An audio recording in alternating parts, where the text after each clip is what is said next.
How often does a show pull you in and make you want to binge the rest of the show? When was the last time you watched the first episode of a show and it left you feeling, not interested in continuing?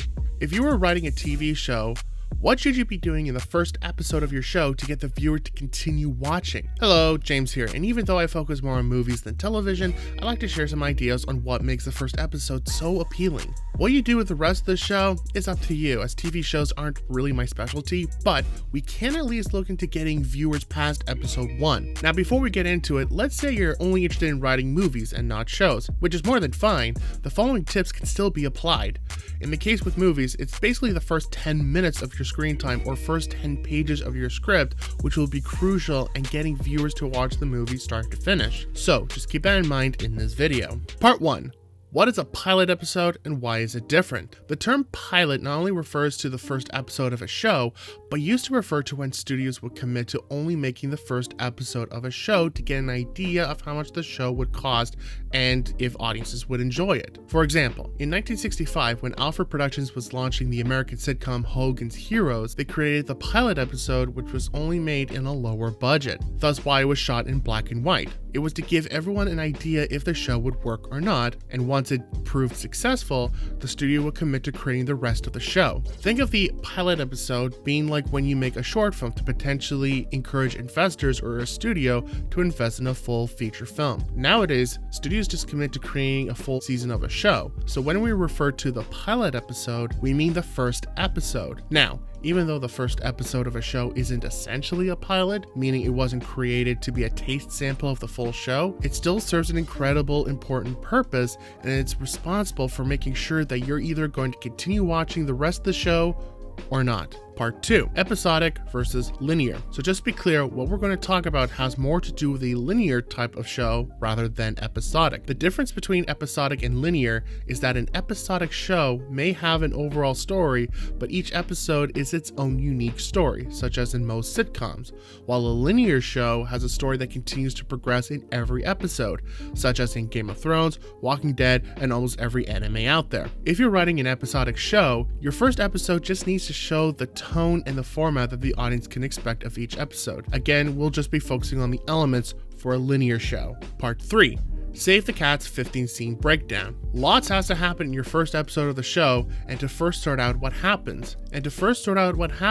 We need to look at the holy grail of scene writing, which is Blake Snyder's Save the Cat, which, if you haven't heard of it, it's a book where he analyzed hundreds of the best films in history and compared what made them successful. I'll include a link to the book in the description. For the first episode, we're going to focus on what's called the opening image, the setup, theme stated, and finally, the catalyst. Now to quickly explain the opening image, your opening image sets up the current conflict, what your characters are dealing with on a daily basis, and what is the norm. After the opening image, we typically go into the setup, where you establish your characters and the current conflict in greater detail. After setup, we usually go into the theme stated, which is where we hear about the lesson or the moral that your hero will be learning throughout the journey. So one moment, guys, I know that this was kind of a bit of a weird example of theme stated, because technically this really isn't the theme of Game of Thrones. So let me give you a better example. Like, really the theme of Game of Thrones is in this moment right here.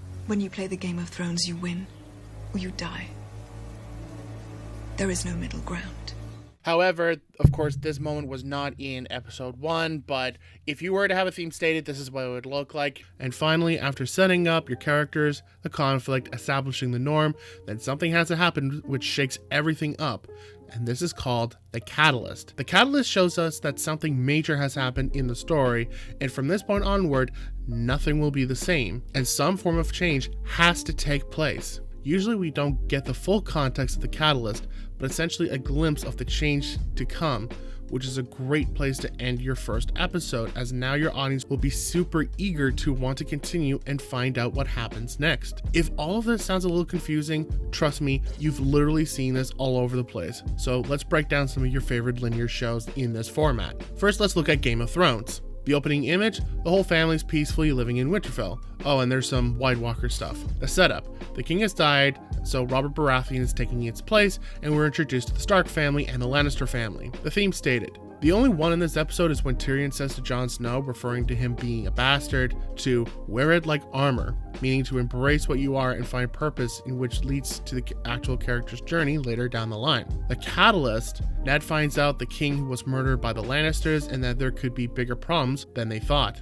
Let's look at The Mandalorian. The opening image, the bounty hunter goes to a bar and finds his bounty. Business as usual. The setup, he's told about a special bounty that he must go and find. The theme stated and the catalyst. The Mandalorian finds the bounty, which is a baby Yoda, and has to make a decision to bring it in for the bounty or save it. And then finally, Attack on Titan. So the opening image is when the colossal titan comes over the wall and we hear Armin says, "Home was a pen, humanity, cattle." A glimpse into the danger to come.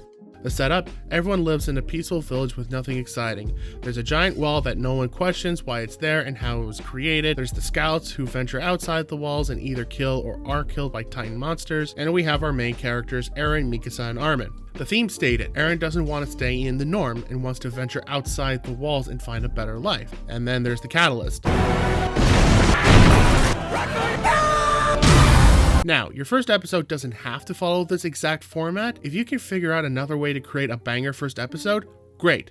Go for it. Usually these 4 scenes or group of scenes are important, setting up your audience with the necessary information while hooking them into the story. Part 4. Foreshadowing. Often while trying to hook viewers in your show, all while trying to get them to stay throughout the journey, writers will try and use different techniques of foreshadowing. Foreshadowing is hitting at events yet to come, sort of like a prophecy. However, your foreshadowing doesn't have to be as grand or as bold as a prophecy. Sometimes it's the smallest details. For instance, in episode 1 of Game of Thrones, Catelyn Stark warns Bran about climbing and how it's dangerous, which is actually something that will affect the plot in later episodes. This is a subtle detail that tells us right away that Bran likes to climb and has done it before, and the fact that the writers chose to include this part serves as important information for the plot and for characters later in the series. So consider including simple lines in your dialogue, like, if you keep annoying the neighbor's dog for long, it might come and bite you. Now, that's a little on the nose, but you get the point of using single lines like this to give a hint at what's yet to come. Foreshadowing doesn't have to mean that we're signaling a tragic event for later on. It can even hint at just important plot elements yet to unfold. Now, what I'm about to say will get into spoiler territory for Attack on Titan, so feel free to skip to this time segment to avoid being spoiled, but you can even tease some foreshadowing in your episode titles, such as in episode 1 of Attack on Titan titled To You 2,000 Years From Now, which we don't find out the meaning behind that until a later episode titled From You 2,000 years ago. Other examples of foreshadowing can be explaining your character's inward goal, which is often explained in the theme stated scenes, or in their grand obstacle that they must overcome, also known as the character's outward goal. So think about how you can strategically utilize the limited time and space you have in your first episode to give as much information to your audience at what they can expect to unfold. Part 5. Finally, let's talk dialogue. Dialogue is one of the most complex and yet simple areas of your writing. Dialogue is an art form all on its own. With just one line, you can convey character motivations, character depth, foreshadowing, world building, setup, and so much more. One mistake that I see so many beginner writers and even veteran writers make sometimes is when you write dialogue without it adding any value whatsoever to the overall movie or show. See, your first episode is going to have very limited screen time, whether it's the typical 23 minutes, 47 minutes, or heck, even if there isn't a time limit, there's still a finite amount of time and space that you have available in your first episode that you must grab the attention of audiences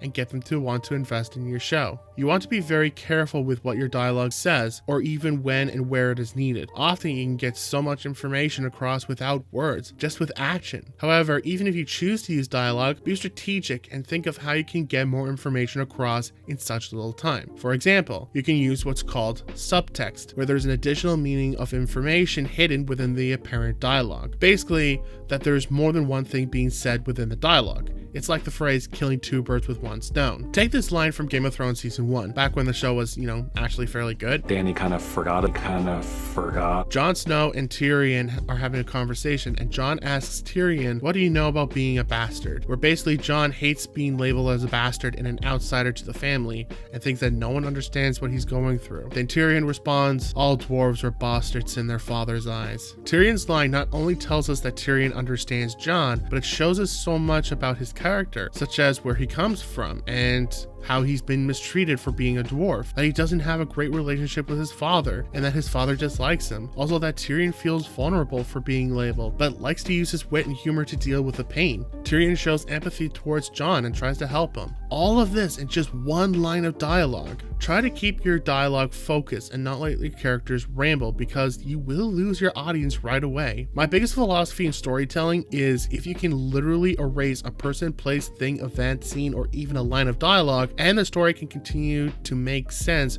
or even have a better flow, then you should basically just get rid of it and figure out a better way to include it in your story. One final note about dialogue is to consider their language. Now, I'm not just talking about if they speak English, Elvish, Klingon, Dothraki, or some other language, although this can actually be a really good tool to use for world building. I mean, what's their wording of choice? What words do they use to describe themselves, their problems, or the world? Do they use more formal and intelligent words to show their class status, or do they use basic words, slangs, or even curse words if they're far away from civilization? Often word choices and descriptions can tell us so much about the characters. In Attack on Titan, Armin describes humanity as nothing more than cattle, a lesser form of life without the will to live and only to be used as fodder to the bigger predators, the Titans. One popular reference that I hear often is when someone with more power describes less powerful beings as insects, ready to be stepped on helplessly. Whatever you choose for your wording, remember to use your words wisely and strategically, as there's only so much your viewer will listen to until they tune out.